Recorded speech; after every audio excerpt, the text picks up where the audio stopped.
Ini cerita Nabi ketika ketemu Nabi Adam. Fa idza nazara qibala yaminih dhahika, wa idza nazara qibala shimalih baka. Nabi Adam ketika melihat ke kanan tuh senyum-senyum, senang sekali. Tapi kalau kau melihat ke kiri itu nangis. Lalu Rasulullah SAW tanya ke malaikat Jibril, itu siapa? Itu Adam. Dan yang kelompok di kanan itu ahli surga, maka beliau kalau melihat senang sekali, dan kalau yang di kiri itu ahli neraka, kalau beliau melihat itu susah sekali. Artinya apa? Betapa susahnya jadi Nabi Adam itu. Jadi kalau misalnya ada koruptor ketangkep gitu ya, yang nangkep ya cucunya, yang ditangkep juga cucunya. Kalau kita punya anak 10 itu, terus yang satu misalnya nyuri milik temannya, milik saudaranya itu, sing naboi ya anaknya, yang ditaboi juga anaknya. Kayak apa tersiksanya seorang Nabi Adam? Karena nggak punya pilihan, pasti dari sekian kasus dolim dan mazlum, yang mendolimi maupun yang didolimi itu pasti anak cucunya. Jadi betapa susahnya seorang Nabi Adam. Jadi termasuk kearifan kita sebagai manusia itu belajar dari takdir yang kita hadapi, yaitu keterbatasan kita sebagai manusia. Kita harus bisa ngelola kegagalan, terima kodok kodar. Makanya kata Mbah Mun, abahnya Gus Yasin itu sering cerita ke saya, iman itu paling dhuwur itu iman kodok kodar, khairihi wa syarrihi minallah. Kita harus punya kesiapan iman khairihi wa syarrihi minallah. Bahwa segala kebaikan, segala syar itu sudah digariskan oleh Allah Ta'ala. Kita bisa apa sebagai manusia? Jadi pertama Nabi Muhammad ketemu di as-sama'i dunya, langit paling dekat, itu ketemu Nabi Adam dengan kondisi seperti tadi. Kalau melihat ke kanan itu senyum, karena itu anak-anak beliau, turunan beliau yang ahli surga. Kalau melihat ke kiri itu nangis, karena itu cucu beliau yang ditakdir tidak jadi orang baik.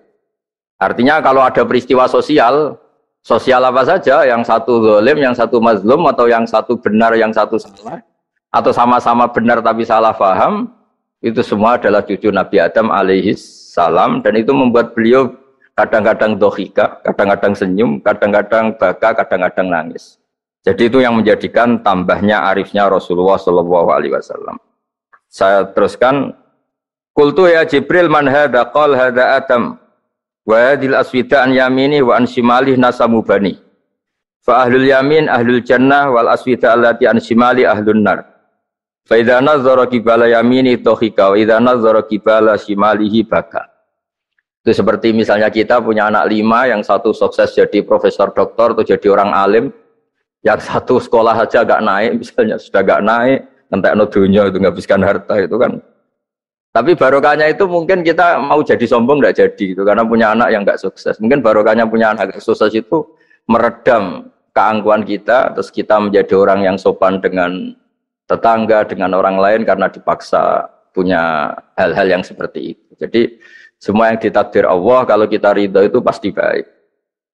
Karena ya kata yang ngarang kitab hikam itu, orang tawaduk itu kalau dinasehati pakai teks saja tidak cukup. Kalau punya utang itu tawaduk sendiri gitu. Guyonannya orang-orang kiai gitu. Ada orang sombong. Supaya ada sombong, kalau dia ketemu orang yang ngutangin itu pasti sopan sendiri.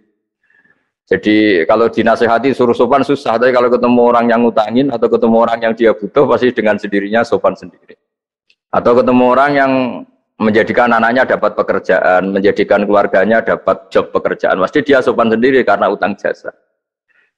Nah kalau kita pasti sopan sama orang yang ngutangi kita, yang menolong kita, apalagi dengan Allah Ta'ala yang semua yang kita pakai pasti dari Allah Ta'ala. Dengan demikian sudah keharusan kita sangat-sangat sopan pada Allah Ta'ala. Yang implementasinya dengan sujud dan dengan sholat. Itu juga yang dibawa dari hasil Mi'raj. Ini saya baca teksnya ya. Saya tadi jam 9 baca Bukhari di Kudus sama beberapa habaib, alhamdulillah. Sekarang saya teruskan dengan Sahih Muslim. Termasuk kitab 6 yang paling dipakai ahli sunnah itu Al-Kutubus Sittah, yang paling pokok itu adalah Bukhari Muslim. Terus kemudian naik-naik terus ketemu Marartu bi Musa alaihi salam. Ini nabinya Bani Israel. Saya kemudian ketemu dengan Nabi Musa alaihi salam. Nabi Musa itu nabinya Bani Israel. Jadi orang Bani Israel itu bawaannya itu protes. Protes itu komplain. Ketika makomnya beliau dilewati Rasulullah SAW, kelas beliau sebagai nabi, beliau nangis. Ketika nangis ditanya, Ma yubkika, kenapa engkau nangis ya Musa? Terus ini saya baca supaya seperti teksnya. Kata Nabi Musa, Rabbi hadza ghulamun ba'astahu ba'di yadkhulu min ummatihi al-jannata aktsaru mimma yadkhulu min ummati. Ini lelaki atau nabi junior, nabi yang datangnya setelah saya, mestinya senior saya. Tapi nabi ini sukses, umatnya lebih banyak masuk surga ketimbang saya. Ini yang bikin saya nangis. Jadi pikirannya Nabi Musa kalau beliau senior, beliau lebih dulu ya umatnya lebih banyak masuk surga. Ternyata enggak, masih banyak umatnya Rasulullah Shallallahu Alaihi Wasallam. Dan ini gaya beliau yang suka protes itu berkah karena protesnya orang soleh. Saya ulang lagi, apa-apa kalau dilakukan orang soleh itu pasti barokah. Ketika Rasulullah dapat perintah 50 sholat, itu Nabi Ibrahim pertama yang dilewati karena di langit paling atas dibanding nabi-nabi yang lain. Itu Nabi Ibrahim diam karena beliau tidak punya tradisi protes. Semua nabi diam karena Allah memerintahkan pasti sudah bagus lah, sudah diukur kekuatan hambanya. Tapi ketika Nabi Musa, beliau orang pertama komplain. Dapat apa kamu ya Muhammad? Dapat 100 sholat, dapat 50 sholat. Apa komentar Nabi Musa? Umat saya lebih gagah-gagah, lebih keren-keren. Pernah saya uji itu tidak ada yang mampu, apalagi umat kamu. Maka kamu mintalah keringanan. Fas'alhu takhfif, kamu harus minta keringanan. Masyhur itu riwayat itu. Kemudian Nabi minta keringanan sama Allah dipotong hanya 5. 5 masih 45, dipotong lagi 5 masih 40 sampai 9 kali pemotongan. Akhirnya jadi 5 sholat. Itu satu menjadi pelajaran bahwa hubungan dengan Allah Ta'ala itu tidak perlu malu karena Allah itu suka kalau dimintain. Mestinya kan dipotong 5 minta lagi sungkan, dipotong lagi 5 minta lagi sungkan, tapi ternyata berkali-kali. Bahkan ketika sudah 5 itu Nabi Musa masih bilang, ya Muhammad minta lagi keringanan. Jadi kalau itu dikabulkan itu jadi tidak ada sholat itu kalau 5 masih minta. Nah, sampai Rasulullah itu tanya ke Jibril, ya Jibril bagaimana dengan gaya komplainnya Nabi Musa? Hiddah itu sering komplain. Jawabnya malaikat Jibril, ya roh hiddata, Allah tahu betul tentang komplainnya Musa dan Allah senang. Ya karena bawaan beliau begitu. Ini penting saya utarakan bahwa dalam Islam itu orang yang lemah lembut, yang samahah, Allahun halim kayak Nabi Ibrahim itu juga Allah suka. Yang suka komplain tapi demi hak, bukan demi konflik. Saya ulang lagi, demi hak bukan demi konflik, juga Allah suka. Itu kita menjadi dapat sholat yang hanya 5 itu barokahnya komplainnya Nabi Musa karena kita yang lemah ini diukur dengan umat beliau yang kuat, ternyata umat beliau tidak kuat. Barokahnya tidak kuat itu dipakai tolak ukur apalagi umatmu yang Muhammad. Kemudian itu yang menjadikan Nabi sebagai orang yang sangat tawadhu karena yang merintahkan itu senior. Meskipun kita tahu Nabi Muhammad itu Sayyidul Awwalin wal Akhirin, tapi secara lahir, secara jusmani beliau lahir paling belakang. Dan secara lahir juga beliau Nabi paling terakhir. Jadi secara hukum adab beliau harus sopan. Tentu sopan itu jadi panutan kita. Meskipun kita tahu hakikat beliau adalah Sayyidul Awwalin wal Akhirin. Secara hakikat. Nanti kita bicara lebih jauh tentang jusmani dan ruhani. Nah akhirnya keturutan sampai 5 sholat yang kita lakukan sekarang itu barokahnya komplainnya Nabi Musa. Banyak di cerita-cerita kitab hadis. Ketika Nabi Musa ngaji sama Nabi Khidir, itu komplainnya Nabi Musa menjadi fikih yang luar biasa, kata kitab Ibnu Hajar al-Asqalani, Fathul Bari. Ketika beliau ngaji sama Nabi Khidir, kemudian Nabi Khidir itu dipinjemin perahu sama masyarakat. Sudah dipinjemin karena beliau majanan ya, dikasih gratis. Tapi di tengah-tengah perjalanan perahunya itu dilubangi. Nabi Musa komplain, akhirat tahalitu khriqo ahla, masa kamu lubangin padahal kamu naik, nanti gimana, kamu sudah pinjem, nggak bayar, masih ngerusak lagi, itu apa-apaan. Nabi Khidir cari lagi saja, ilmu kamu belum cukup untuk menganalisis ini. Begitu juga ada 3 peristiwa yang Nabi Musa itu selalu komplain. Apa yang dikatakan Ibnu Hajar al-Asqalani itu kitab yang sangat bagus sekali. Justru dengan protes itu Nabi Musa punya kelas di atas Nabi Khidir karena orang nggak boleh sukut alal mungkar karena secara fikih orang itu tidak boleh mendiamkan suatu yang buruk.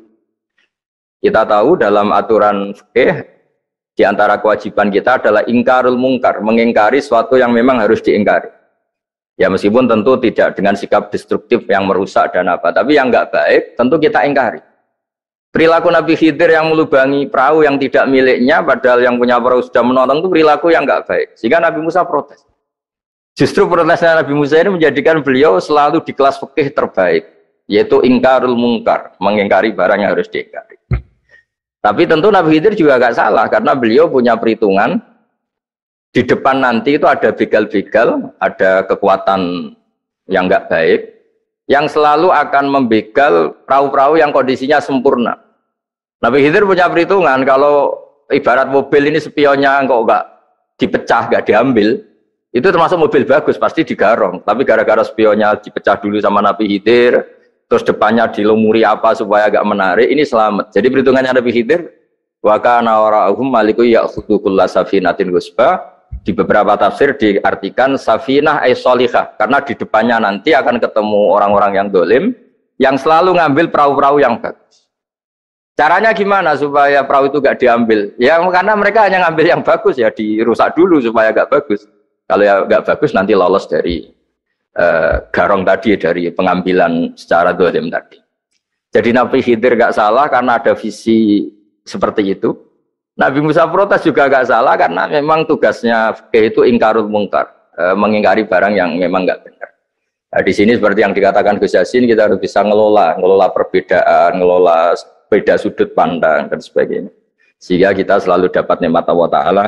Wa allafa baina qulubihim, nikmat yang kita asik, kita hidup asik, nyaman. Doa-doa bapak-bapak saya, guru-guru kita sering ijazahi setiap ketemu teman atau keluarga disuruh berdoa, Allahumma alif baina qulubina wa aslih dzata bainina. Semoga hubungan kita dengan orang lain itu baik-baik saja dan semua konflik kita dibenahi oleh Allah Subhanahu wa taala. Karena kita tidak pernah tahu ya, kita miskin kadang dianggap problem karena takut membebani tetangga.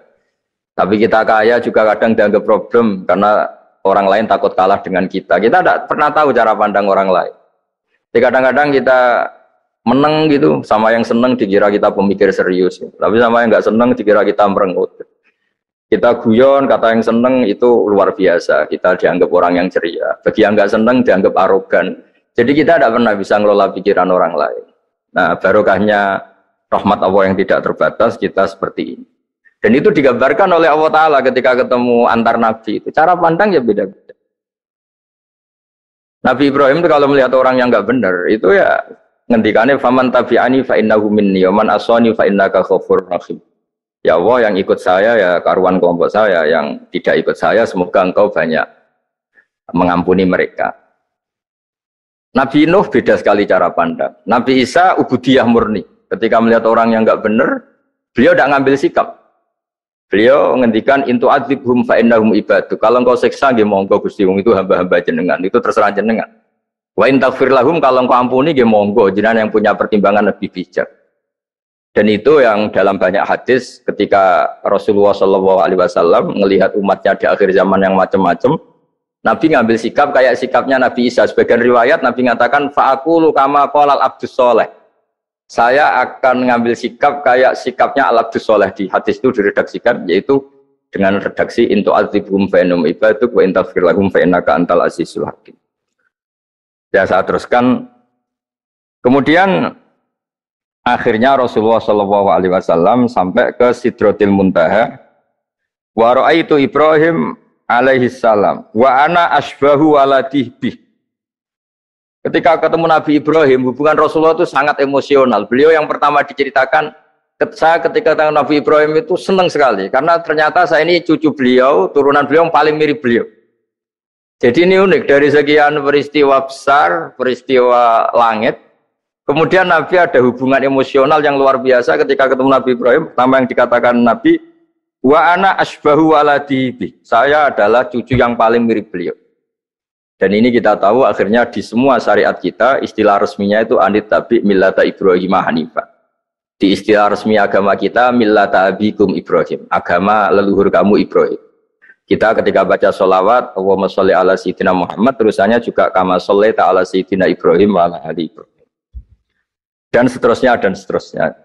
Kemudian yang terakhir saya cerita secara akidah Ahlussunnah wal Jamaah yang dianut oleh Imam Asy'ari dan Maturidi.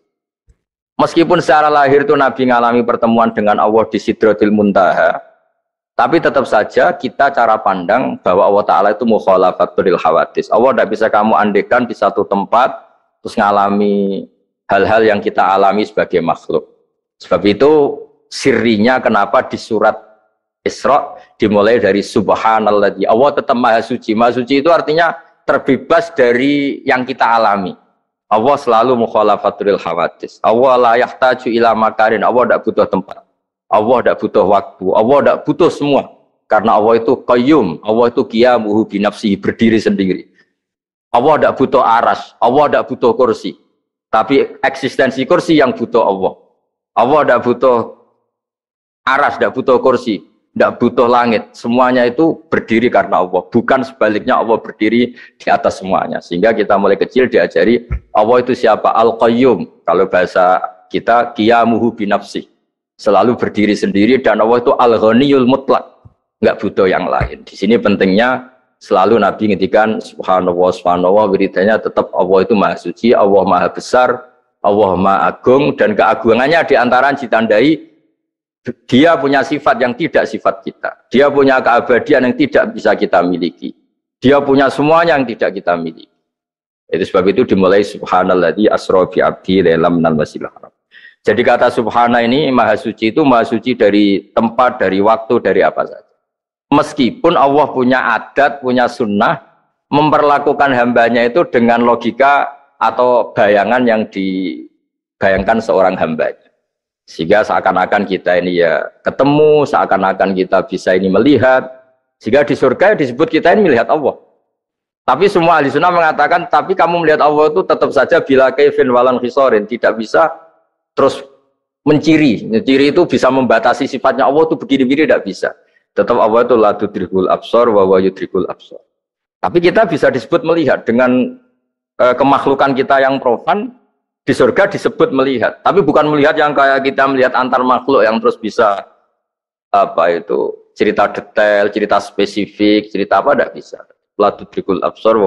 Ini hebatnya ulama-ulama kita selalu cerita Mi'raj, cerita nazar ila wa fil jannah, melihat Allah di surga. Tapi bersamaan dengan itu selalu cerita Allah itu mukhalafatul hawadis, Allah itu laisa kamislihi syai'un. Jadi terima kasih Gajang utamanya pada Gus Yasin dan yang membantu semuanya. Barokahnya kita ketemu bisa ngaji, supaya barokah saya baca teks aslinya di hadisil Isra, karena tadi saya jam 9 sudah baca Bukhari, ini supaya dapat berkah saya ini baca Sahih Muslim. Begini ya, saya tak cerita karena saya baca kitab itu banyak sekali. Ini bukan dalam konteks sombong atau takabur, boten. Saya cerita baca kitab banyak itu supaya sampean tahu bahwa pikiran saya ini mamlu, dipenuhi dengan pikiran-pikiran ulama dulu karena saya sering baca. Jadi tidak pikiran saya sendiri. Khusyuk itu maknanya takut. Ya takut itu ya maknanya takut. Takut itu ya kelas-kelasan. Misalnya saya dipanggil bapak saya, "Bahak sini." Sekedar datang ke tempat itu meskipun nggak niat nurut, saya ulang lagi, sekedar datang ke tempat beliau manggil saya meskipun nggak niat nurut, itu sudah satu poin tertentu.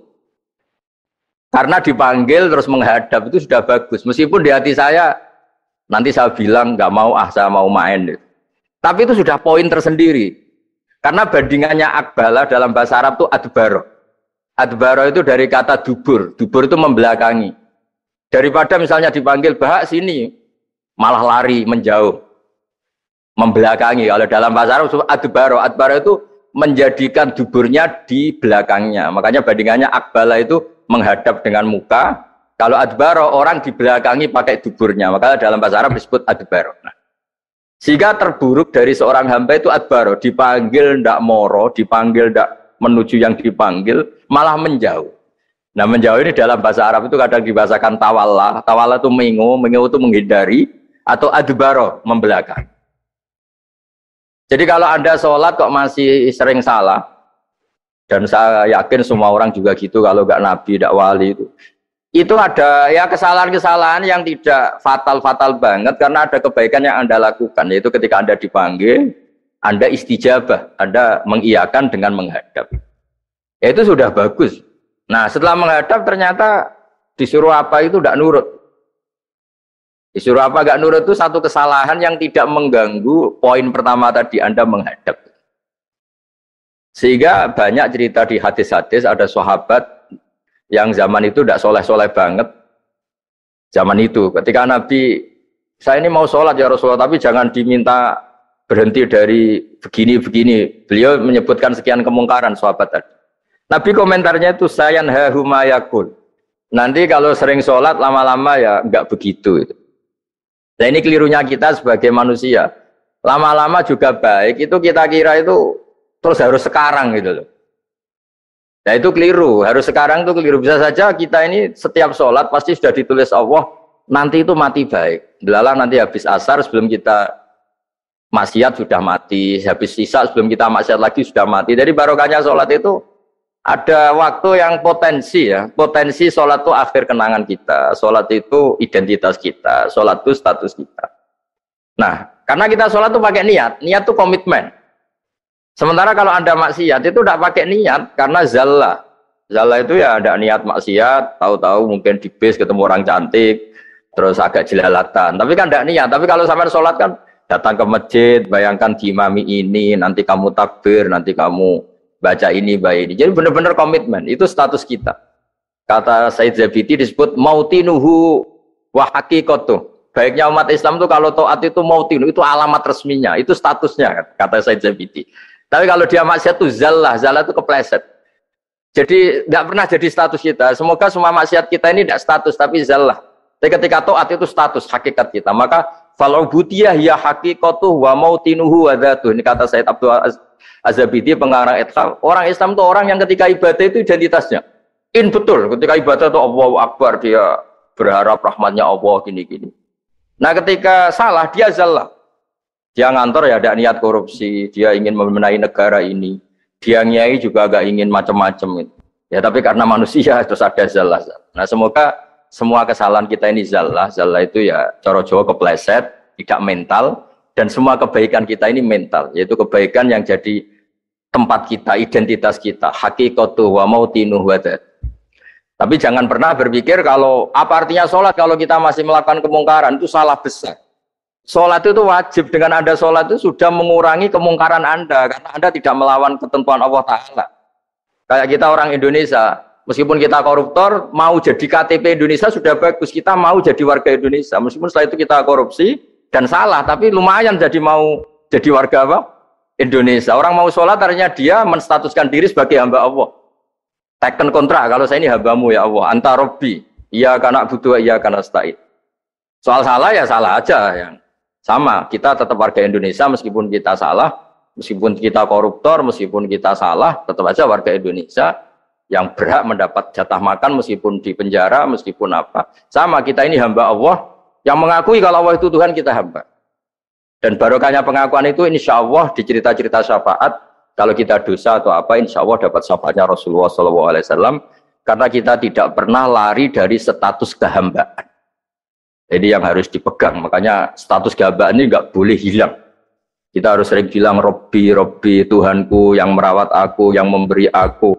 Dengan demikian kita menjaga status kehambaan kita. Dan status hamba ini yang menjadikan orang layak masuk surga, yaitu fadkhuli fi ibadi, kamu harus resmi menjadi hambaku, baru ada perintah wadkhuli jannati. Kalau menjadi hamba aja nggak mau, kita punya keangkuhan, punya keinginan yang mulu-mulu, sehingga seakan-akan kita ini Tuhan, nah itu tidak menghamba. Kita harus fadkhuli fi ibadi, baru wadkhuli jannati. Saya kira demikian, semoga ini manfaat. Banyak cerita niku riyen Kiai Khalil mengambil mantu Kiai Bisri niku nggih nyaur utang kalian Mbah Topo, mergi sering dirumat secara finansial. Rias mbake ndongane iku tenanan supaya anake Kiai Mustofa niku pinter, anake Mbah Topo niku pinter, terus dados Kiai Bisri. Niku nak diambil kesimpulan niku Kiai ndonga tenanan niku nak dirumat tenanan. Nak di rumah terapati tenanan itu dongane ya kudune rapati tenanan. Niku wonten sing crita niku mbah bodoni napa mboten niku riyen niku ngantos Mbah Khalil prai jamaah. Mergo makmume iku sing ngutangi. Dadi wedi nak ketemu makmume. Suwe-suwe diebrokno terus wani dadi imam malih. Terus dalam keadaan ngoten niku ndonga ra tenanan mboten mungkin. Singkat cerita terus Kiai Bisri dados tiyang alim, Kiai Misbah dados tiyang alim. Terus fan ingkang ditekuni niku nahwu. Wau leres sing didawaken Kiai Said angsal gelar Sibawahi zamani. Pancen riyen kula piyambak sering didhawuhi Mbah Mun nggih sering istifadah teng terjemahan Alfiyaipun Ki Bisri riyen teng sarang nak belajar Ibnu Aqil di antara referensi itu tulisannya Ki Bisri mbek Ki Misbah. Sing sedanten niku barokahe didikanipun Ki Khalil Harun. Kula piyambak zuriyah saking Mbah Dimyati. Mbah Dimyati riyen teng sarang keceluke putra angkate Ki Umar Harun. Mergi wau Kiai Umar mboten gadah putra. Kula cerita silsilah sing radi serius. Dados niki walikane Gus Zofur wau mun rileks niki kula sing cerita serius. Riyen syaraté wong alim niku sinau riyen, sinau badhe niku diskusi kalian sing sak level. Badhe niku nembe ngaji. Sehingga nak ngaji ku kantun nyocokno niki kangge santri-santri Rodotul Thalibin. Dados kisah hal sebelum ngaji Mbah Zubair niku sinau riyen. Misale piyambake macane tajibu, mengke kiyaine maca tajibus sholatu. Mengke diskusi terus ngaos Mbah Zubair. Angger macane wis kembar terus berarti aku wis pinter.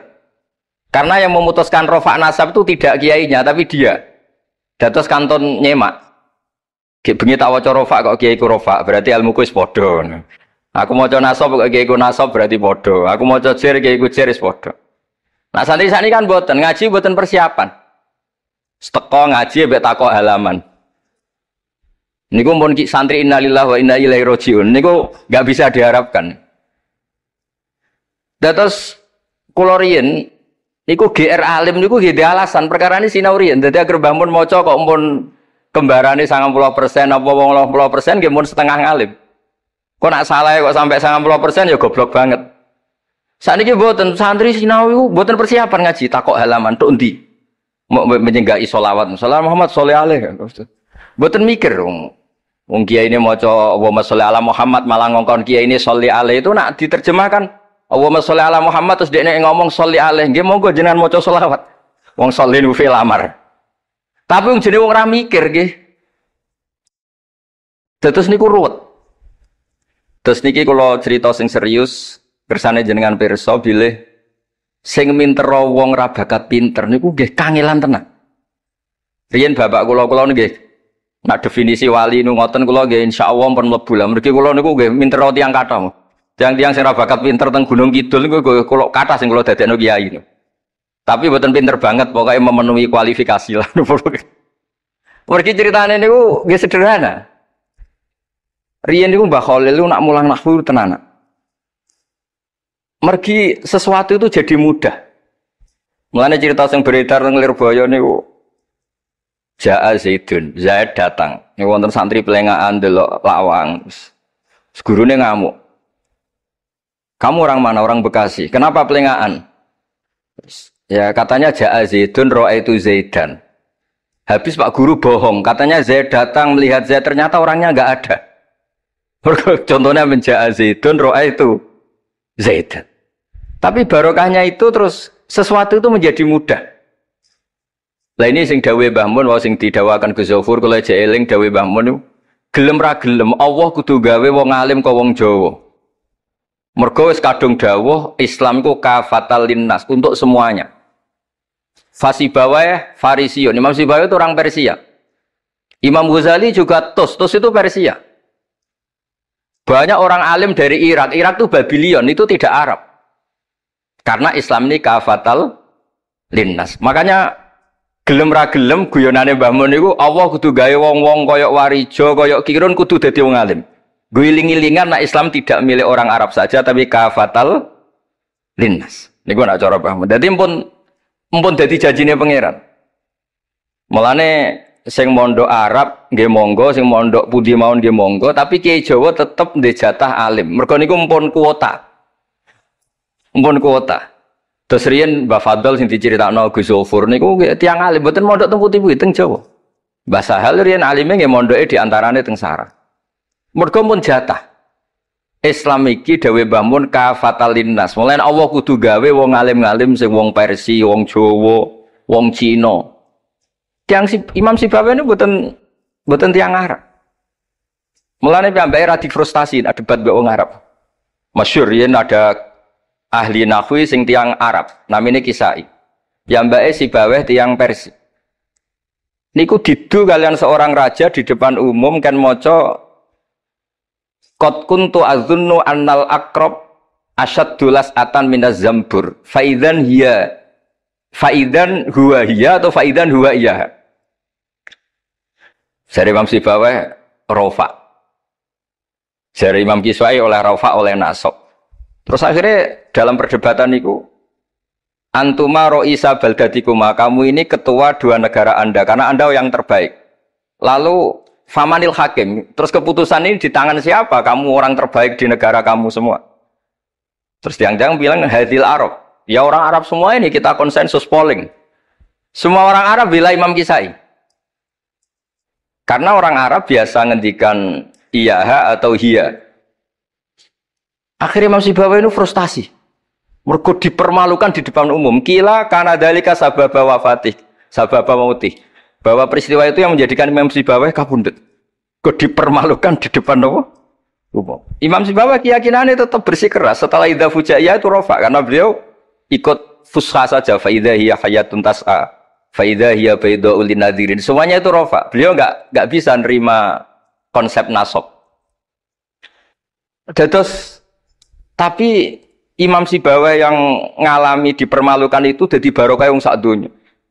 Yaitu karena dia orang Persia, belajar nahwu harus yang fusha saja. Barokahnya itu orang-orang non-Arab itu bisa belajar nahwu. Karena enggak perlu latihan min aina ji'ta diwaca minin jid, fi aina batuka diwaca fan batnuk.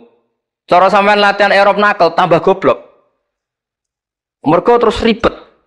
Orang Arab itu kalau ana wong Jawa mangan sak piring kok wis wareg itu tak kok fi aina batnuka iku fan batnuk. Kan tambah pusing. Nek mriki kan boten. Fi aina batnuka. Min aina jita. Sehingga ora perlu mikir minen jit. Dados dawe Bamun barokah fusha iku terus nahwu itu bisa digeneralisir. Akhirnya terus pilihannya alfiyah. Kila di antara sing beto alfiyah pertama nu Kiai Khalil Bangkalan. Mergi teng silsilah wau sing dirawaken Kiai Said di antara gurunipun Mbah Khalil Harun Kiai Khalil Bangkalan. Kula piyambak menyaksikan dalam manaqibnya Syekhona Khalil, beliau ngaji sama Said Zaini Dahlan. Said Zaini Dahlan gurune Said Abi Bakar Sato yang ngarang I'anatut Thalibin. Terus kalau misalnya saya pakai sanad Mbah Maimun, Mbah Mun, Mbah Zubair, Mbah Fakih Mas Kumambang, Kiai Mahfud Termas, Said Abi Bakar Sato, Said Zaini Dahlan. Kalau pakai Mbah Mun, Mbah Karim atau Mbah Manap, Syekhona Khalil, ini langsung dugi Sayyid Zaini Dahlan. Jadi a'la sanadan kalau pakai jalur Mbah Mun, Mbah Karim, Syekhona Khalil langsung Sayyid Zaini Dahlan. Sama kalau pakai sanad keluarga sini misalnya Mbah Khalil Harun langsung ke Syekhona Khalil langsung dugi Sayyid Zaini Dahlan. Nah silsilah keulamaan ini penting karena dulu iki cerita mawon. Sing ora bakat ngalim di ngalimno tetep dadi kiai. Sing wis bakat alim di makrifatno.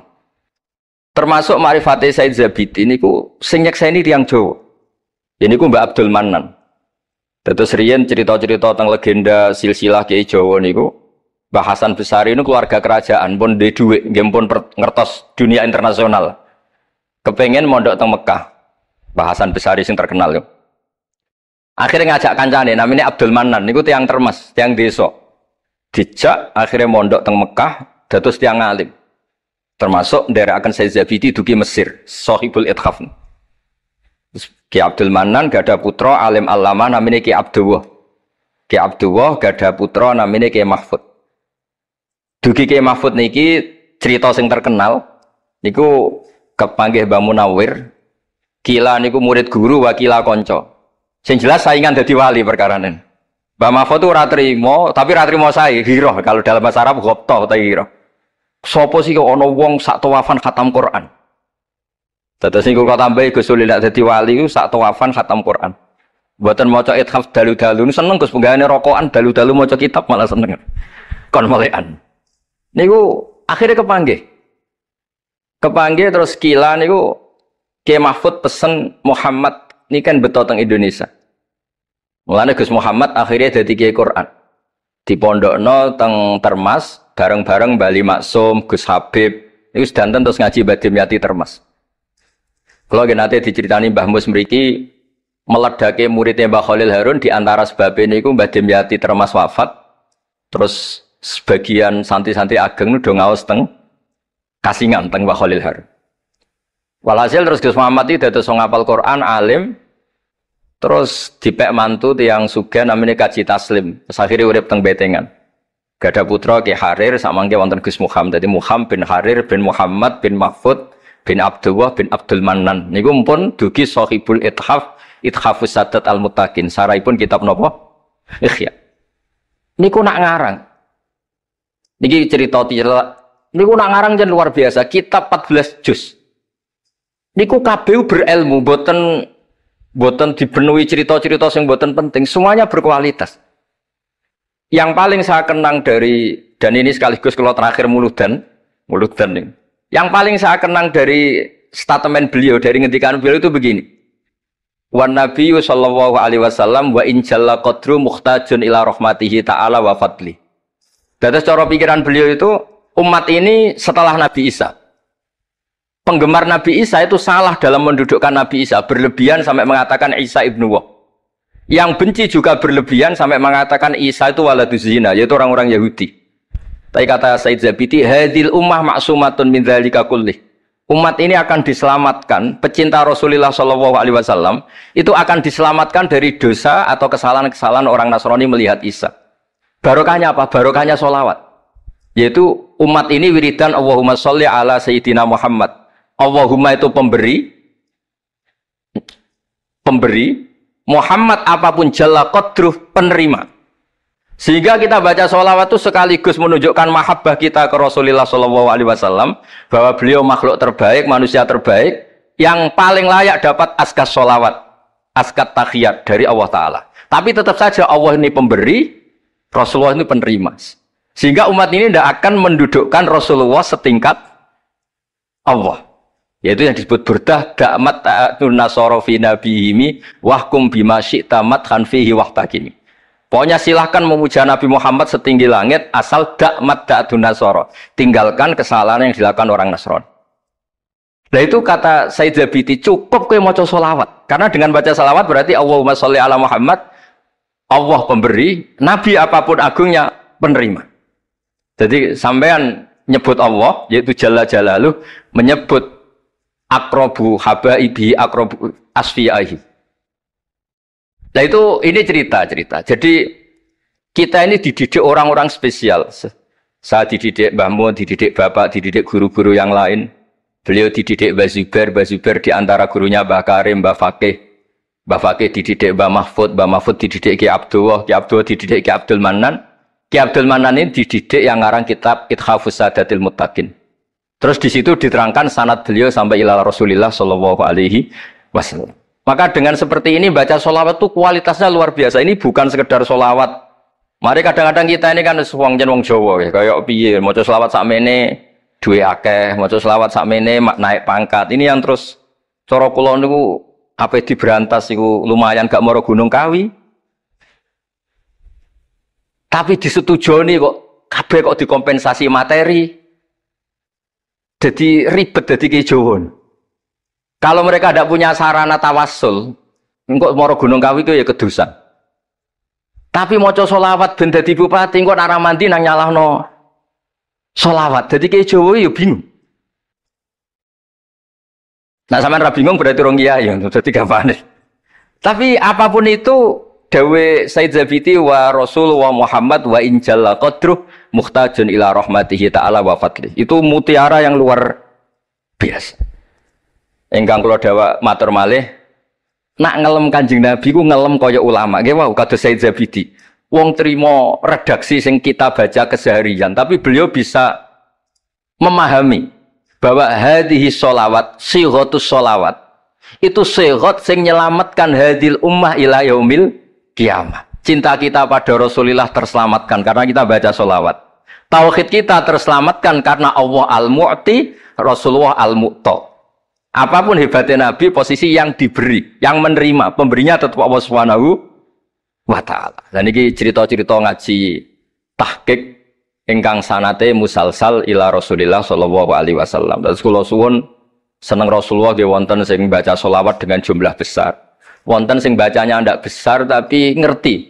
Sirrun min asrori sholawat. Gini iku piye supaya sholawat iku nunjukno mahabbah kita lan keyakinan kita nak Nabi niki afdhalul khalqi paling disenengi Allah.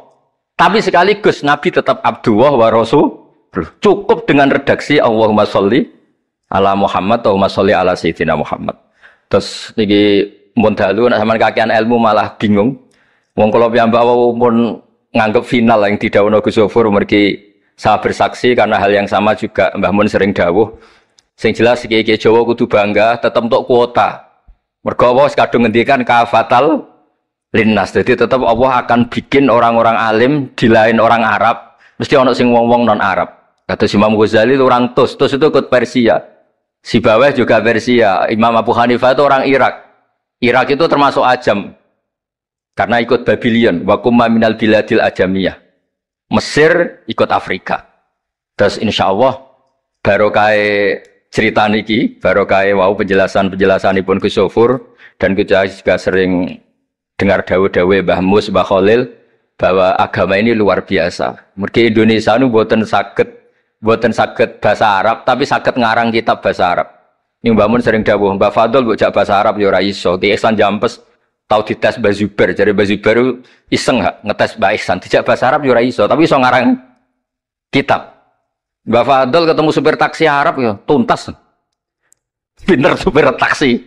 Nah, mana gara Mbah Mun ana wong mondok Arab kepen pinter, kepen iso bahasa Arab. Kowe adol es ning Arab kok pinter bahasa Arab iso Mbah Mun.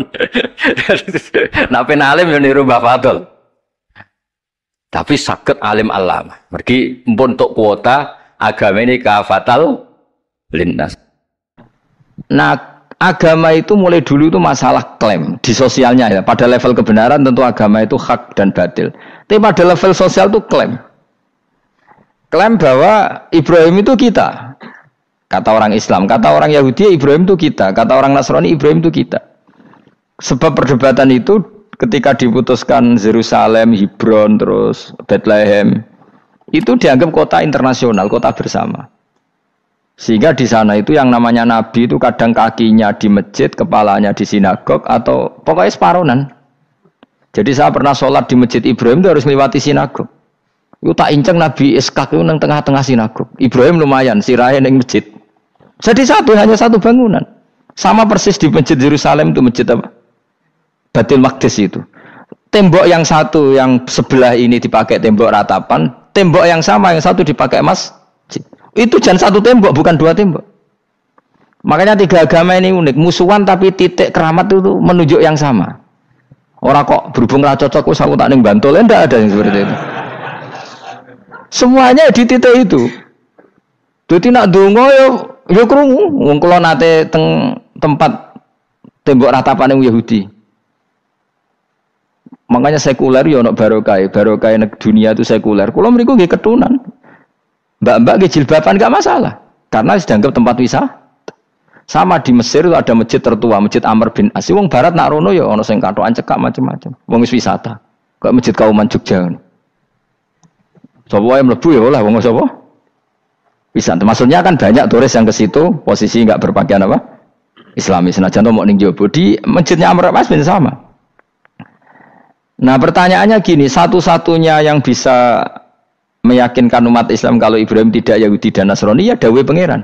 Kenapa? Karena secara fisik makamnya itu di kawasan apa? Yahudi. Nabi Daud parah meneh sak kemule iku tembok bintang kejora kabeh. Bahkan kalau ziarah ke sana kudu maca ala Yahudi dulu. Piye gitu. Nabi Daud sing. Nah di sini ini pentingnya nyuwun sewu, pentingnya dengan tanda kutip pentingnya politik. Jangan-jangan makam-makam itu terserah otoritasnya. Andai kan Indonesia itu menang Wahabi, mungkin makam-makam tulis sentral kemusyrikan, awas bahaya. Karena yang menang Aswaja ya tempat barokah. Ya tinggal yang nulis. Nah ini yang kita khawatirkan. Ibrahim mengalami seperti itu. Andai kan dulu yang menang 100% Umar atau Salahuddin Al-Ayyubi, mungkin Ibrahim itu enggak lagi ada sinagog di seputar Nabi siapa? Ibrahim, semuanya mas. Tapi sekarang enggak, karena dikuasai dunia internasional itu jan kakinya di sinagog. Ishak malah total Ishak gitu. Yakub malah total semua tubuhnya di sinagog karena Yakub itu nama lainnya siapa? Israel. Ya, nama lainnya Yakub siapa? Makanya Yakub bin Ishak bin Ibrahim. Lah Yakub punya anak namanya Yahuda. Paham ya? Makanya Yahuda bin Yakub bin Ishak bin Ibrahim. Yahuda punya dulur yang li'ab 12, yang punya dulur li'ab itu 2, Bunyamin sama siapa?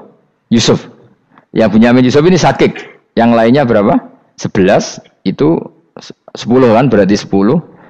Pokoknya bangsa itu berapa itu? Lah itu li'ab hanya berapa? Ada li'ab, ada apa? Sakit. Nah Yusuf, nasibnya paling untung Nabi Yusuf. Orang Kristen nama Yosef sama orang Islam jenenge Gus Yusuf itu banding. Ya. Daniel enggak ya? Keok ya? Sarah?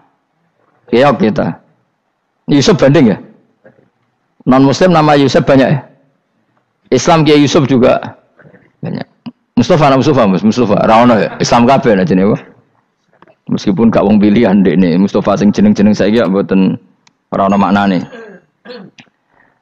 Makanya saya itu mikir. Nah, terus perdebatan sejarah itu mesti mengacu ke Duriyah. Duriyah itu komunitas. Nabi Ibrahim itu kita ikut partai Ismail saja ya supaya jelas ya. Ismail itu lahirnya di Palestina di Syam, dibawa ke Mekah.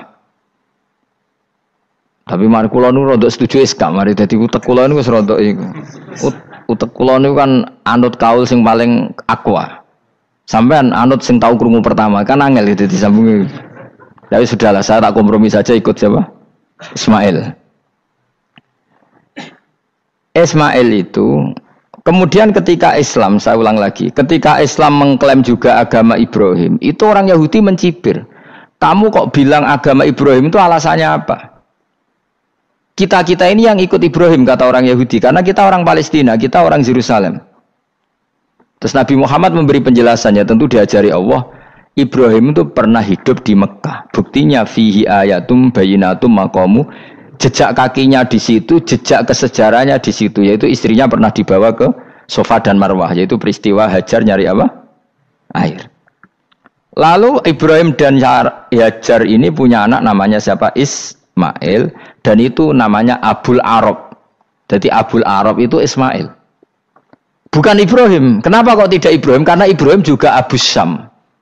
Ibrahim masih milik bersama. Yang mulai benar-benar hidup di Mekah itu siapa? Ismail. Maka dulu perdebatan antar para peneliti agama, itu lalu Adnan itu siapa? Makanya terus diputuskan, wa adnanu bila roibin inda dzawil ulumin nasabiyah ila dzabihi Ismaila nisbatuhu wa muntama. Lalu pertanyaannya, orang Yahudi yang di Palestina tetap mengklaim kalau mereka turunan siapa? Ibrahim, dan menduga Ibrahim adalah Yahudi. Islam darani Ibrahim Islam. Ya sudah seperti itu tuh nasib agama akan begitu terus ila yaumil qiyamah. Kita tentu iman status Ibrahim, maka anak Ibrahimu Yahudiyau wala Nasraniyah. Nah, kenapa harus Quran ngendikan? Karena secara fisik atribut Ibrahim itu sekarang makomnya itu dikuasai Yahudi, akhirnya dikuasai Israel akhirnya juga. Jadi gampangannya ini loh. Umpama Nabi Ibrahim di makom ning Indonesia terus dikemuli ayat kursi kan aman. Paham tuh kita? Angel temen terang kowe iku. Mesti diarani Islam. Lah tapi di makom ning Israel dikemuli bintang kejora. Paham ya? Maka mau tidak mau tetap ada perebutan otoritas politik. Makanya di sini ini Sayyidina Umar ngotot kepengen nalokno Romawi. Maksudnya Romawi sing nguasai Palestina. Tenan kasil. Akhirnya Nabi Ibrahim total ning masjid. Mlanin kono jenenge Masjid Umar. Mergo sing naklukno awal sedurunge Salahuddin Al-Ayyubi sinten? Tapi gak suwe kalah neh wong Islam. Lagi menang neh Rasulullahuddin apa? Terus kalah meneh terus saiki dadi kota modern nih. Dikelola secara internasional dianggap kota tiga nopo agama. Ya wis. Lah kita wis ngimani Quran wae ora usah ndelok bukti fisik. Mergo nak bukti fisik iku beberapa nabi makome ning Israel sing status notabene niku Yahudi. Lalu Yahudi itu apa? Awas kena anut aku. Wis akeh pinter lah sementara anut aku. Karena ini sekali salah itu fatal. Yahudi itu siapa? Yahudi itu nama agama, apa nama marga, apa nama sekte. Terus orang tuh gak tahu mikir meneh, dikira Yahudi itu nama agama, apa nama sekte. Isra roh Gus ra tau mikir, ya wis ora roh enak. Dadi Yahudi iku jeneng wong iku Yahuda bin Yakub bin Ishak bin Ibrahim. Lalu nama ini ya tetap tauhid. Tapi pertanyaannya, apapun tauhid kamu tetap akan disalahpahami oleh penulis sejarah. Maka sejarah itu sekali sing nulis salah, tetap selawase korbane yo salah. Misalnya kok Siti Jenar, kita kan tidak pernah tahu Siti Jenar persis piye. Kabeh nulis misalnya dekne wahdatil wujud. Akhirnya dekne tersangka wahdatil wujud manunggaling kawula Gusti. Tapi ada juga penggemar Siti Jenar. Siti Jenar udah diwali, wali songo hasud. Barang dipateni wangi, ben ketok elek digenti asu. Dadi sing ketok elek iku wali songo ning versi penggemar Siti Jenar. Aku lho termasuk turunan Sunan Kudus ning catetan. Iku ya paling mangkel mbek ketoprak. Perkara men kalah mbek Saridin ceritane. Sakjane ya mangkel, tapi sing gawe ketoprak iku tau sowan aku. Tak takoki lho kowe gawe ketoprak ngono piye iki mergawe Gus ora ono hubungane bener apa salah ya. Bar sih. Ini cerita Saridin kali Sunan Kudus aman kalah. Berarti ini buyutku cah ketok ya luweh kondang. Ya sudah seperti itu. Nah, khawatir kita kalau kita sudah ada hafal Quran, ada hafal hadis, nanti orang nulis sejarah itu seenak-enaknya. Makanya senyum sewu kados orang yang tidak ahli sunnah kan nggawe film gambarannya Umar nyiksa Sayyidah Fatimah. Akhirnya ada orang yang benci siapa? Umar. Tentu kita nggak percaya itu. Kita lebih percaya kalau Umar sangat menghormati Sayyidah siapa? Fatimah, Sayyidah Aisyah dan sebagainya. Nah, makanya hati-hati baca sejarah itu di sini. Karena ya sudah seperti itu. Dulu kita kerepotan kan memasukkan Kahar Mudzakkir jadi pahlawan apa? Nasional karena ada yang cerita ini dulu pernah ikut apa itu dan macam-macam.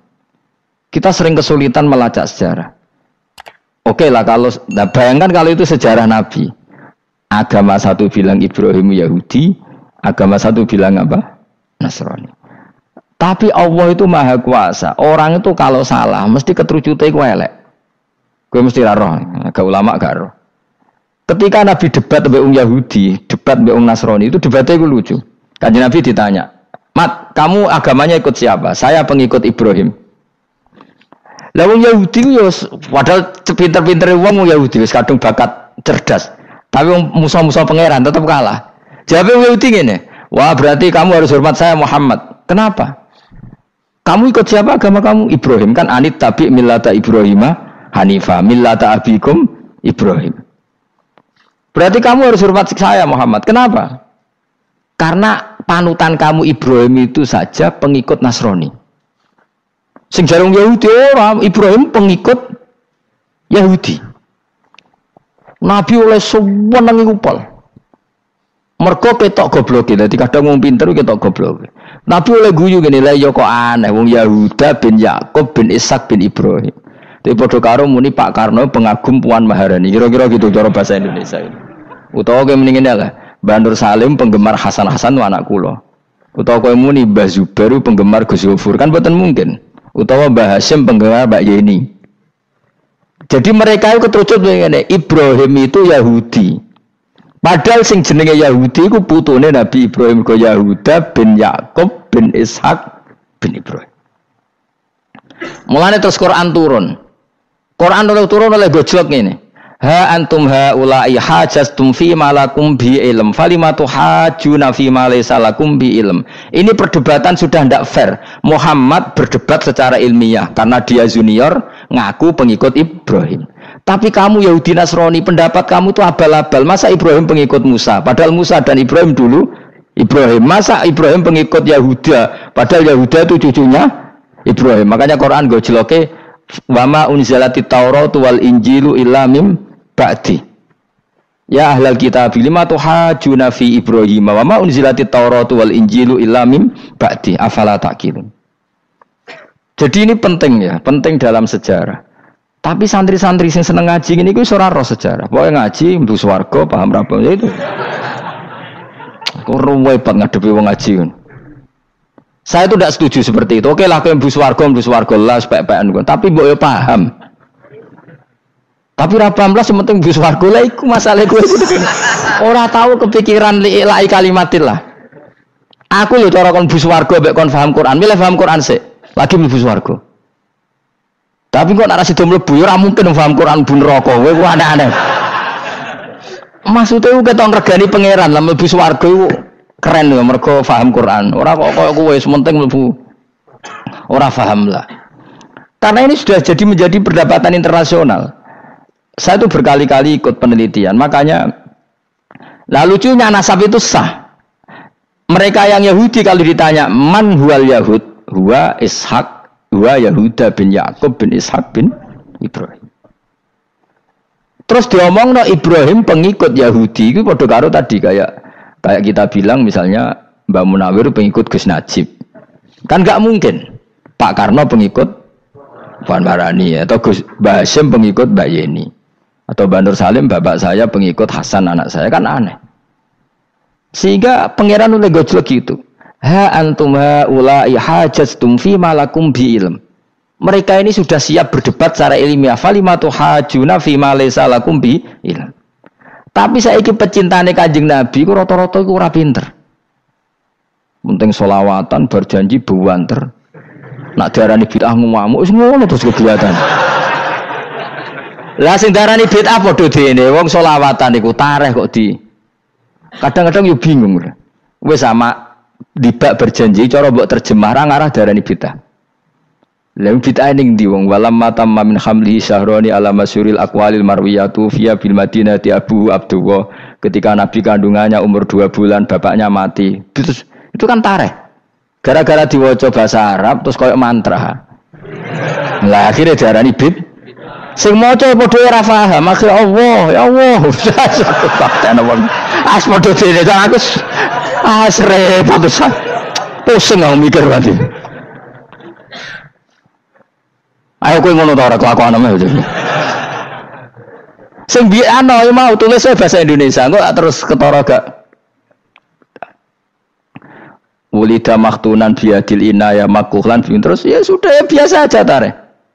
Ya kan tareh terus ketika Said Abdullah kenapa meninggal di Abwa? Wa kana qad dijtaza bi akhwali bani adim nat taifatin nat jariyah fama kasafihim sahron saqiman yu'anu nasukmahu wa syakwa.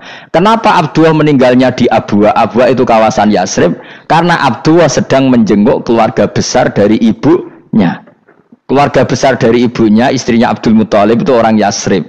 Nah pas di sana di Bani Najjar sakit, terus kapun, terus bid'ah ning ndi wong iku sejarah. Tapi mbok waca bahasa Arab, kowe maca koyo historis Allah terus meno wae. Ya akhirnya wong kan darani iku mantra. Mana aku nak takoki wong iku bener ndi, saya padha ora bener ya bener. Terus bener sapa sing ngalim? Wis Gus tak mau ngalim bener. Ya nek ngono padha benere wae. Wong sing ngritik ku krungune mantra, sing maca bos. Pusing ngomong terangno kowe. Nah, problemnya agama itu seperti itu. Yang diikuti orang banyak. Itu di makamnya Nabi Dawud itu ya sudah wiridan ala Yahudi. Sama sekali. Saya sampai nangisi Nabi Dawud. Karena makamnya itu total dirawat ala mereka. Jogja juga ngalami gitu, Jakarta, Rembang nanti juga ngalamin gitu. Banyak raja itu wali, tapi waris-warisnya sudah nyuwun sewu orang abangan, terus misalnya dikasih sesajen. Orang ono yasine tapi mau ono sesajene. Mau apa kalau makamnya memutuskan seperti itu, penjaga makamnya itu. Mulane kena dadi wali nggo anak putumu, muridmu wali, nek ora repot, guri-guri dikai sajen. Itu di Gunung Kawi itu ada makam santri, tapi tunggu mek sugihan piye sih. Kowe iku ruhe nangis tenan. Banyak seperti itu, enggak ada tua banyak. Nah, lalu makam itu terserah siapa pertanyaan? Terserah yang rumat apa terserah statusnya zaman dulu? Nah, karena yang rumat itu berafiliasi ke Yahudi, terus mengklaim Ibrahim itu, maka Quran harus menerangkan maka anak Ibrahim Yahudi wala Nasrani karena secara artefak, secara kesejarahan fisik itu sekarang dikuasai Yahudi. Jadi repot. Ya tapi itu ya sudah. Makanya kita kembali ke Quran dengan cerita tadi. Ibrahim tetap Abul Anbiya. Ibrahim tetap Muslim.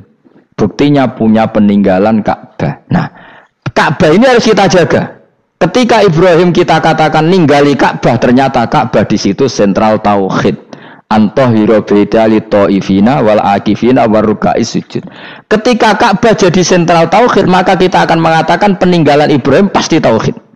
Makanya Nabi marah besar ketika Ka'bah ada berhala banyak. Andai kan nggak dihapus oleh Nabi, maka berhala itu pun dianggap peninggalan Ibrahim. Dong tau nih, dong tenan. Ya pinter nih, jadi maju lah. Mulane kowe aja geman donga saleh dhewe, ora cukup. Saleh saiki ora cukup, kudu ditopang saleh anakmu, saleh putumu. Apa artinya kita sekarang saleh kalau anak cucu kita tidak saleh? Pasti sejarah dibalik. Dan itu kalau dibalik yang meluruskan siapa coba? Ya coba yang bisa menjawab siapa coba? Misalnya Soban terus ya sudah ditulis kacau lah kacau. Saya tidak bisa bayangkan. Makanya Nabi Isa, Quran menjelaskan Nabi Isa sebanyak itu. Karena sudah dikira oleh orang yang salah kalau Isa itu anak Tuhan. Sampai Quran jelaskan Isa itu begini. Soal tidak punya bapak, saya ini Tuhan kata Allah. Gawe tanpa bapak mbok wae iso yaiku Adam, kok gawe tanpa bapak kowe geger terus aku mbok anggap bapak iku piye jare pikir. Sampai seperti itu. Karena wis kadung darane keliru, dadi mau ndak mau Quran kudu nerangno. Ibrahim juga gitu, wis kadung diaku kubu sebelah nak dekne iku Yahudi. Nasrani yo ngakoni. Akhirnya Nabi debat terbuka. Lah debat itu nek kaku ati kudu adu pasut. Lah repote umat Nabi sing ra keramat wis akeh yo repot. Masyhur ada orang Nasrani, orang Yahudi.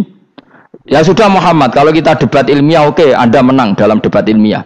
Tapi kita buktikan bahwa kita ini agama samawi. Kita debat pakai langit, sing kalah kena laknat, sing kalah kena adab. Cara Madura sumpah pocong. Nabi yo jare Nabi. Masyhur itu.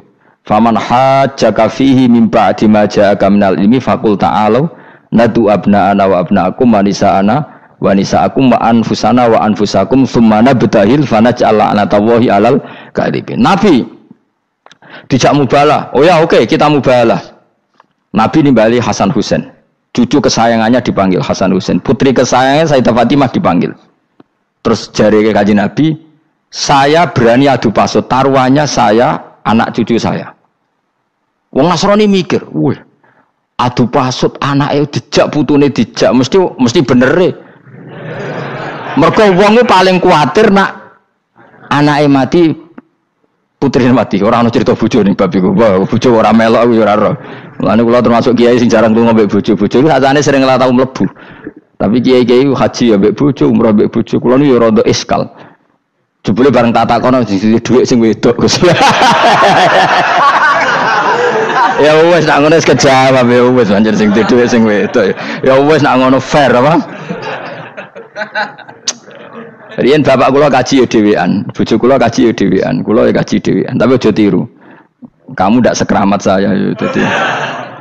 Kula nggih setuju sing grudak-gruduk wong loro karena ternyata tadi sing duwe dhuwit sing wedok. Ya wis piye meneh. Tapi dalam semua riwayat memang abna'ana itu Hasan Husain, Nisa itu Fatimah. Memang Nabi enggak ngajak istrinya.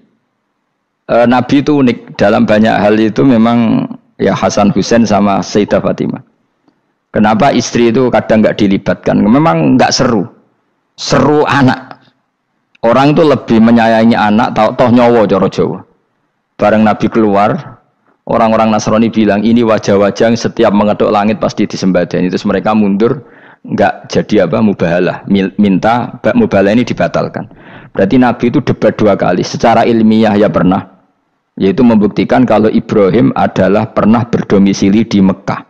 Sehingga Nabi mengklaim sebagai turunan Nabi Ibrahim. Mereka tanya buktinya apa? Terus fihi ayatum bainatum maqamu Ibrahim. Orang-orang Yahudi Nasrani ditanya, itu apa? Jejaknya itu jejak Ibrahim.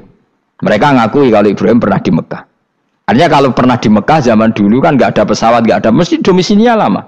Dan itu artinya punya anak turun yang hidup di Mekah, yaitu lewat Ismail.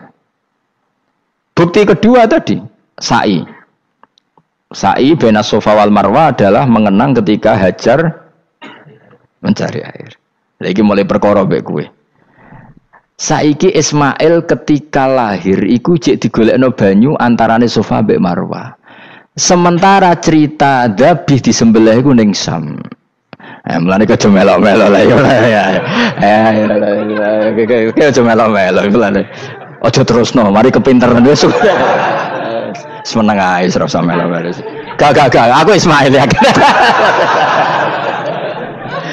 Dilate pinter kok pintere ra kasil, sombonge tok wis sing kasil dadi gak jeng Ismail. Ismail wis gak. Ketona nerangno gitu. Tapi ki ilmiah. Ben kowe bangga di guru alim ya dadi kowe ben roh. Nak gurumu gak main-main. Aku yo krungu-krungu nak kaul aku iku Ishak tapi wis goblok ngono Ismail. Karena waman sadda finnar ora umume wong iku wis repot. Ora usah diterusno dadi bukti empirik wis mengarah Ismail iku jelas uripe ning Mekah. Mergo wong Yahudi Nasrani lah ngakoni peristiwa Hajar iku ngakoni. Berarti Ismail urip teng Mekah. Akhirnya Rabi mbek suku Jurhum terus nurono Sayyid Adnan sak teruse sampai tok Kanjeng Nabi Muhammad sallallahu alaihi wasallam. Mulane dibak utawa manakib utawi napa? Berjanji. Niku pertama sing disebut abtadi limla bismillah terus wa ba'du fa aqulu wa Muhammad bin Abdullah. Kenapa dibak berjanji lah ya. Kenapa nerangkan nasabnya Nabi Muhammad? Karena yang dipertanyakan Muhammad jadi Nabi turunannya siapa? Karena syarat Nabi itu harus turunan Nabi. Makanya berjanji nerangkan wa ba'du fa aqulu wa Muhammad bin Abdullah bin Abdul Muttalib wasmu Syaibatul Hamdi khumitat khisaluhus saniyah. Dan masih terbukti di Ka'bah itu ada pintu namanya pintu Babu Bani Syaibah, yaitu nama lain dari mbahnya Kanjeng Nabi. Terus diterusnya sampai wa'adnanu bila raibin intadzabil ulumin nasabiyah ila dzabihi Ismail. Iku partaimu. Mergo berjanjilah darani dzabihu Ismail. Alhamdulillah jadi terus kowe menang. Kenapa? Ya itu tadi sakjane mbok diterjemah yang ngene ketahuilah bahwa Muhammad punya bapak Abdullah punya bapak Abdul Muthalib punya bapak Hashim nama lainnya ini bin Abdi Manaf sampai Adnan. Ketika diterjemah itu jadi mantra apa jadi buku sejarah? Nambah waca Arab terus kira paham? Mantra. Mulane sing ngaramno ya bener pancen suarane suara mantra. Sing ngalalno ya bener karena itu sudah apa? Sejarah. Lah khilaf seperti ini sudahlah kita abaikan saja, kita suka damai, tidak suka konflik. Biasalah seperti itu. Tapi yang jelas perdebatan antar para nabi itu seperti itu. Akhirnya Nabi Muhammad ngurusno itu. Bukti Ismail itu pernah hidup di Mekah, adalah lahirnya di sini, pernah ngalami peristiwa ini. Dan sisa-sisa Ibrahim ada fihi ayatum bayinatum maqamu Ibrahim, yaitu batu yang pernah diinjak Nabi Ibrahim. Nah kenapa itu mesti Ibrahim? Karena nak wong biasa gak mungkin nginjek batu kok sampai bekas. Jajal kowe nginjek nganti bolak-balik. Itu mukjizat, wong batu diinjek kok bekas. Terus Ka'bah sebagai pewaris Ibrahim ditulisi kalimat-kalimat tauhid sehingga kepastian Ibrahim itu bapak tauhid. Makanya Nabi Riso ketika bidirinya Ka'bah ada banyak berhala, nanti dikira berhala ini syariatnya Nabi Ibrahim.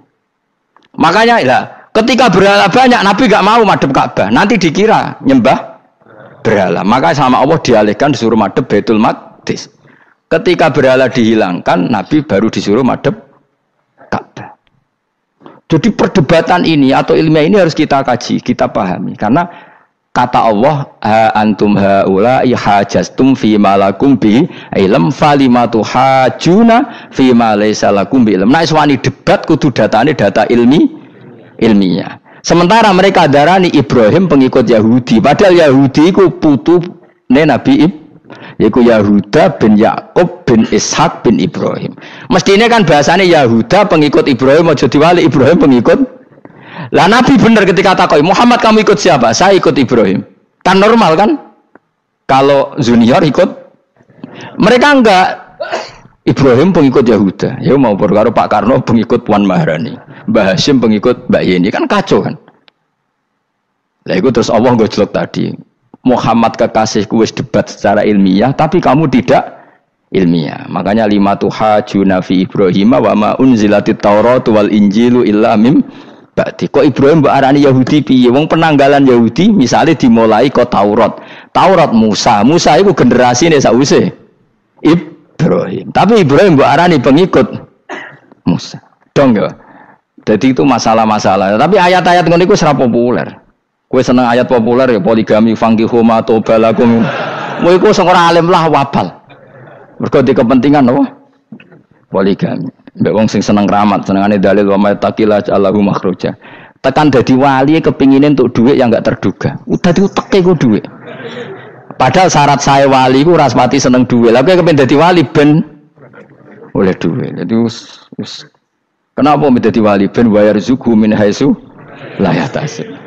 Dadi uteke wis elek. Dadi institusi wali wae duit. Jadi nak aku wali para pangeran rezeki teko min haitsu. Mulane kira bakal dadi wali, ngerutekem cek ngono ora bakal dadi. Ayo saiki Ismail besar. Ismail. Aku ya getun kadang alim kadang getun. Perkarane nyulayani apa? Mainstream. Tapi cara kula ya Ismail sudah tak bilang napa? Ismail. Apa? Yes. Ismail Iska Ismail. Nak cacile kan milih sengguri ben. Yang jelas bahwa Ismail atau Ishak kaulani ono pendapat loro. Ya sudah, pokoknya arah Ismail ya Ishak.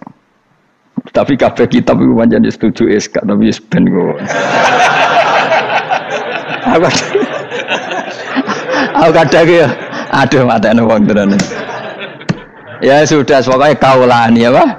Ada dua pendapat yaitu Ismail atau Ishak atau malah kita alime to kowe. Ada dua pendapat. Oh.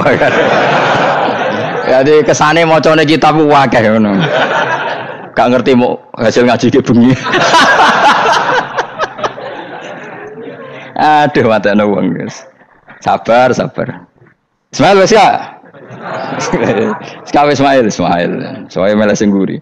Wa tarakna alaihi fil akhirin salamun ala Ibrahim. Nah, kemudian Allah menitahkan Ibrahim pasti kamu dikenang secara baik.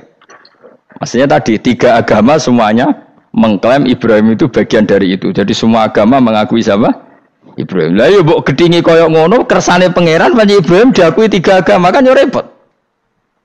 Lah iya kowe ora cocok Ibrahim diklaim Yahudi, diklaim Nasrani, tapi kersane Allah Ibrahim itu orang atau sosok yang dipuji tiga agama. Ya wis kersane pangeran. Yang jelas kalau bersaksi betul di Hebron itu ada makam Ibrahim, Ishak, Yakub. Yakub karena nama lainnya adalah Israel total di sinagog. Meskipun kita tetap kita pasti yakin kalau Yakub itu nabi dan tidak ada sangkut pautnya dengan keyahudian. Maka kita statusnya mengikuti Quran saja. Kalau status artefak atau fisik itu tinggal sing gawe makom. Nggih mboten. Misalnya tadi Ibrahim karena makamnya di Israel dikuasai orang Yahudi, terus mereka tinggal saja ganti kafan ala Yahudi, dikemuli ala Yahudi, selesai. Padha misalnya ono Zaid mbok wali tenan bora, misalnya di makam Wahabi sudah seperti itu. Hanya dikasih tanda di kepala, ndak ada jubah, ndak ada apa. Tapi kebalikannya misalnya, Ruhin mati anak putune sugih kei cungkup wali besar Ruhin ya terserah nih. Lah mungkin era kita masih konangan, era nice. Lho nak wali songo karuan ana buktine sejarah secara silsilah. Lah nak sing ra jelas-jelas yo. Mulan cara kula putune wali kudu alim biar urut. Lho saya itu punya catatan sampai Sunan Kudus meskipun lewat ibu. Lewat nasab ibu. Tapi supaya pentingnya tadi, saya masih punya kitab milik buyut saya ke-7 ke-8. Itu berapa coba? Berapa orang itu? Itu setiap saya buka itu langsung putus, saking lamanya kitab itu. Sehingga saya tahu itu tradisi nenek moyang saya. Enggak mungkin nenek moyang saya seneng keris, seneng jimat. Nyatanya yang nggone lemari ini mau ana kitab. Mbok nek nggone manane keris kan. Artinya ini penting. Ibrahim juga gitu. Ibrahim itu ngendikan dengan anak putune tinggalanku ya Ka'bah iki, sucikan Ka'bah dari kemusyrikan. Antahira bi ta'ifina wal akifina war rukais sujud. Sehingga orang ingat Ka'bah itu ingat apa? Dipakai kiblatul musallin. kiblatnya orang sholat. Lalu orang sholat itu orientasinya apa? Adalah tauhid. Berarti Ka'bah didesain untuk kiblatnya para ahli tauhid. Harus terus kita buktikan terus setiap sholat mustaqbilal kiblati dan saat sholat kita melakukan tauhid. Jadi terus sejarah berkesinam. Tapi andaikan sejarah pelakunya salah ketika Ka'bah dikuasai Abu Jahal, Abu Lahab, kemudian didesain pinggirnya Al-Lata dan maka seakan-akan Ka'bah jadi sentral kemusyrikan. Makanya ini penting. Jadi lalu sejarah ini gimana? Ya terserah pengelolanya kan. Mulane wali urip iku mesti didongakno wali mati. Mergo sing iso njaga khazanah iki wali urip. Paham sing kula maksud? Jadi ojo bayangno Mekah itu sampean kalah. Nak Mekah kalah terus Ka'bah dikuasai Abu Jahal CS misalnya. Sing jenis maksudnya. Orang Abu Jahal tangi meneh mboten malah repot kabeh. Lah di sini ini pentingnya Quran. Alhamdulillah wong Islam diwarisi be Allah Quran, kitab la yatabaddal wa la yataghayyar. Kitab yang enggak akan rubah, yang enggak ada matinya. Sehingga suatu saat misalnya Ka'bah kok pinggirnya berhala, kita tetap nganggep itu tradisi yang salah. Mergo sing jenenge Ka'bah iku antahira bi'ali thaifina wal akifina war ruka'is sujud. Ka'bah adalah tempat yang harus steril dari salah guna, dinggo kemusyrikan. Jadi barokah Quran sebagai teks yang enggak hilang, kalau suatu saat ada perubahan tidak seperti yang kita saksikan sekarang, kita ngikuti Quran. Misalnya Ibrahim, senajan makamnya di sinagog misalnya, Yakub makamnya di sinagog, kita tetap yakin mereka adalah ahli tauhid. Nabi Dawud yang diklaim sebagai King David, makamnya di Israel, terus diatributi ala Yahudi, kita tetap yakin huwa nabiyun, beliau adalah nabi beragama tauhid. Berdasar apa? Ya berdasar penjelasan Al-Quran. Kalau berdasar empirik artifak ya terserah yang bikin. Dong gini ya. Di mulane kowe sing syukur ngaji sampai roh kaul loro Ishak Ismail wis ya gitu sapa to sing mesti Ishak Ismail mau bar muni Ismail gak konsisten ben kok supaya anut wong akeh jangan anut wong akeh wis ngene padha ora roe wa tarakna abqaina ali fil akhirin sanan pengalaman hasanan kang bagus salamun te keselamatan minna sanging kita maksudnya sanging Allah ala Ibrahim ngatasi Ibrahim kadzalika mengkon-mengkon kabeh kama jazina kaya malas ingsun ing kabeh naji malas ingsun al muhsinina ing pira-pira wong sing nglakoni kaapian li anfusi maring awak dhewe wong akeh. Jadi orang dimulai melakukan kebaikan pada dirinya sendiri. Kalau dia baik pasti apa? Orang lain merasa kebaikan. Ya, misalnya kayak apik mesti kepen sedekah, orang lain yang untung. Kamu baik pasti ingin menyebarkan kebaikan, orang lain pasti untung. Inna usatamanna Ibrahim iku min ibadina al-mu'minin. Saking pira-pira kawula ingsun al-mu'minina kang mukmin kabeh. Wa basyarnahu. Lan ngekeki berita gembira ingsun hu ing Ibrahim bi Ishaq kelawan tak kaya anak Ishaq. Ustudillah digawe dalil apa bidzalika kelan dawu Ishaq ala anadzabiha ing atase sak temene sing disembelih ku ruhul ya anak Ishaq. Lho dadi ana kaul sing darani pokoke ora Ishaq. Ora Ishaq sapa? Ya Ismail. Jadi Imam Suyuti ngotot Ismail, sing nyarai Jalalain Imam Sawi ngotot Iska. Oke partai Jalalain apa Sawi? Yo Jalalain kaose kadung kaos Jalalain dulu. Yes pokoknya nara Ibrahim kan agak Ismail ya. Iska tidak mungkin yang lain iku wae sing ngono ae kok ribet. Sing jelas niku ana sing disembelih. Jenenge nara Ibrahim, sapa? Ishaq, Ismail. Sing nyembelih jelas Ibrahim, nanti ku jelas. Aduh. Repot. Dadi wong alim dadak. Kula nate maca mobil mangkel nganti saiki. Susah dadi wong waras, tangan-tangan kok. Ya ono bener e. Lah wong gendeng ora tau mikir. Dadi aku tahu dendam mbek tulisane mobil mesti tok-tok. Gelem ra gelem kan maca ning ngarepe. Susah dadi wong waras. Aku pertama eskal. Waras kok susah. Tanganan iya. Wong gendeng kan gak tau mikir. Mulane kaya nak susah berarti waras. Nak ora tau mikir berarti. Jadi mau nak roh khilaf berarti wong alim. Nak ora roh khilaf berarti wong orang alim. Saiki wis roh khilaf berarti alim. Assalamualaikum warahmatullahi wabarakatuh.